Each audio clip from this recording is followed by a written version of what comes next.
Hey, what's good, everybody? Jay Coffee Talk checking in. I just wanted to make this video real quick.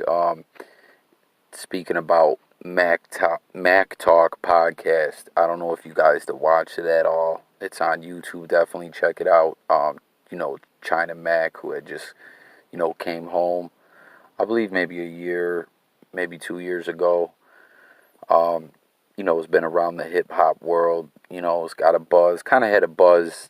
There was a lot of talk of him when he first touched down. But anyways, as far as like hip hop, rap with the interviews and things like that, like podcast type format platforms. Right now, there's Drink Champs, there's Vlad, um, both dope platforms. But I kind of I guess, got a prediction. I just wanted to say that I predict this Mac Talk will maybe surpass both of those. Maybe not if on the level where, it's just like ratings wise, but as far as like with the hip hop heads. So anyone get in the comments now, guys, like the hip hop heads, big fans of hip hop out there that just love the music, love the bars, love the culture, love hearing about these artists. Let me know, your favorite artists. Let me know if you guys have watched Mac Talk, what you guys think about it. But I'm like maybe halfway through the Jadakiss episode. Well, part one of the Jadakiss episode. I've seen there's like two parts to it.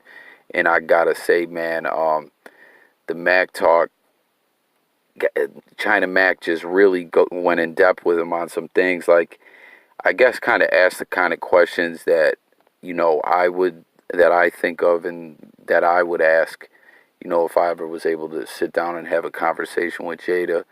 I mean, there's a lot of things that I'm sure all fans, of music, of hip hop, and like who fuck with the Locks and Jadakiss and stuff like that y'all like. You know what I'm saying? That like Jada and everything that you guys probably know. Like, we know the Locks are from Yonkers. We know they were originally called the Warlocks before they got with Bad Boy. Um, you know, we things of that nature, right? Like general things. Well, China Mac kind of was asking some similar questions, and some of the stuff that I just heard on there was real interesting. Like, the Warlocks, I didn't know. I guess originally they were called the Bomb Squad, and I thought this was interesting. Styles P had a job, right, at a fuck. There's a car driving by that's mad loud. I'm sorry, y'all. Oh, it's a school bus. Styles P, or yeah, had a job at like some kind of electronics place, and they went and did a heist and stole all the cassette tapes when they were known as the Bomb Squad. Recorded a mixtape on it and was selling it for $15 at their school, and it was hot. Like, everyone was buying it. You know what I mean? I thought that was interesting to hear, and then then they were the Warlocks, which, like I said, that's something I've known of since I was like 14 years old. You know what I'm saying? I believe I seen it on some kind of special they did on BET back in the day. But anyways, I didn't know that the Warlocks was um, a horrorcore rap group. Like, Jada mentioned something similar to the Grave Diggers. You know what I mean? I'm sure a lot of you guys remember them. They were like Wu-Tang affiliates. I believe RZA had something to do with the Grave Diggers. But yeah, so they were horrorcore. Um, I didn't know that. I thought that was interesting. I couldn't picture them spit them kind of bars. Maybe, I guess, maybe I could. But anyways, Jadakiss. Now, when they became like we're signing with Puff, right? Jadakiss didn't have a name. Like, Sheik was already Sheik. Styles, I get, was Styles because I didn't know this. His last name is Styles. But Jadakiss, whose real name's Jason, didn't have like a name. Like, Puffy was asking him, "What's your name gonna be?"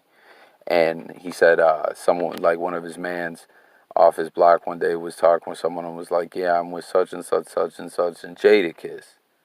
And he was like, he said, dude was the type to party, like drink a lot, smoke a lot, and he was like, I guess it just you know what I'm saying, came off like the right way at that time that he came up with that. And then what else did I find interesting on there? There was another thing I wanted to share. Oh, okay, yeah, this I thought was cool too. Um, when they were performing or recording a demo, right? They were recording a demo at the same time Jay-Z was recording Reasonable Doubt, right? And the track, and they were cool with Jay-Z, I guess, and Jaz-O told them, like, you're nice, because at the time, him and Jaz-O were real cool, you know, because this is you know, Reasonable Doubt was dope, but, like, mainstream-wise, you know, Reasonable Doubt is considered a classic, but mainstream-wise, a lot of people didn't start taking notice of Jay-Z till Volume 2. Like, Volume 1, people fucked with too, but, like, you know what I'm saying? Jay-Z didn't start becoming, like, a household name until Volume 2, the Hard Knock Life joint. But all those joints were dope, Reasonable Doubt and Volume 1 also. But anyways, when they were recording the demo, which Puff was fucking with, you know what I'm saying? And they had Rough Riders Management at that time, which I've heard of that actually before that, way before Rough Riders was a label. You know, Rough Riders was a management team, the brothers. So, you know, the Lox were always affiliated with Rough Riders before they went to the label. You know what I mean? With that whole Let the Lox Go campaign. But anyways, when he, the joint that they recorded on the demo that was like the hit ended up on the Puff Daddy and the Family album. If you guys remember that song that started out, was like, I pray to Jehovah, never sober. You know, it's like that with the jewels and the jiggy hoes that player hate, but you want to do a song with. And then, yeah, so I thought that was cool. So comment on this video, like and subscribe. Check out that Mac Talk.